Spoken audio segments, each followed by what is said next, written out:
Okay Niranjan గారు. So ఇప్పుడు ఎక్కడికి అని అంటే మెల్లిగా రూమ్లో నుంచి బయలుదేరిపోయినాం. ఎక్కడికో తెలుసు కదా, ఇంకా బీచ్కి. ఫస్ట్ ఆఫ్ ఆల్ బీచ్ చూడాలి కదా గోవాలో. ఇక అద్దాలు పెట్టుకొని అట్లా అట్లా సోకులు అనమాట. I love Goa. And then బీచ్లో అయితే చాలామంది ఉన్నారు. ఎవర్రా మీరంతా అనాలనిపించింది. ఇంకా వాళ్ళు కూడా మన నటనే అనుకుంటారు.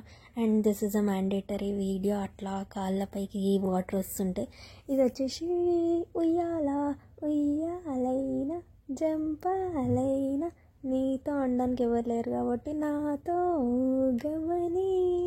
వద్దులేండి చచ్చిపోతారు నేను పాట పాడితే. ఇంకా మా డాడీ ఉన్న వీడియో స్కిల్స్ మొత్తం చూపిస్తుండో, అందులో నుంచి ఇందులో నుంచి వీడియో తీసుకుండా. కానీ డాడీ కానీ ముందు రోజు నైట్ అయితే ఫ్లైట్ నుంచి ల్యాండ్ అయిపోయిన తర్వాత చూడడానికి ఏం లేకుండే. సో నెక్స్ట్ డే మార్నింగ్ అయితే బీచ్కి వచ్చాం. అండ్ అట్లా ఉయ్యాలు ఊగుతుంటే ఒక photo. And this is my favourite photo for the day. And అక్కడ నాది మా ఫ్రెండ్ అయితే నేమ్ స్వాతి అండ్ అభి కలిపితే స్వబి అనమాట. అట్లా మిక్స్ చేసేస్తాం అంతే. ఇంక ఇది కూడా ఒక మ్యాండేటరీ వీడియో, సోకులలో ఒక సోక్ అనుకోండి. సో ఇందాక మీరు చూసారు కదా స్వబి అన్న ఫోటో క్లిప్, అది దీంట్లో నుంచి తీసిందే. అండ్ కర్రెగా ఉన్నాం కాబట్టి కర్రెగా వచ్చినాయి ఫోటోలు. అన్నీ పెడతలేను, కొన్ని ఎడిట్ చేసుకున్నాయి మాత్రమే పెడుతున్నా. Edit in the sense blur వీకేసినాయి. ఇవన్నీ ఎప్పుడు వాగుతూ ఉంటుంటే ఫోటోలు తీస్తూ ఉంటారు కదా అవే. అండ్ నా పేరు రాయకపోతే ఎట్లా చెప్పండి. బీచ్కి నన్ను ఇంట్రడ్యూస్ చేయాలి కదా. వద్దులే పో అంటుంది అది వాటర్ కొట్టి.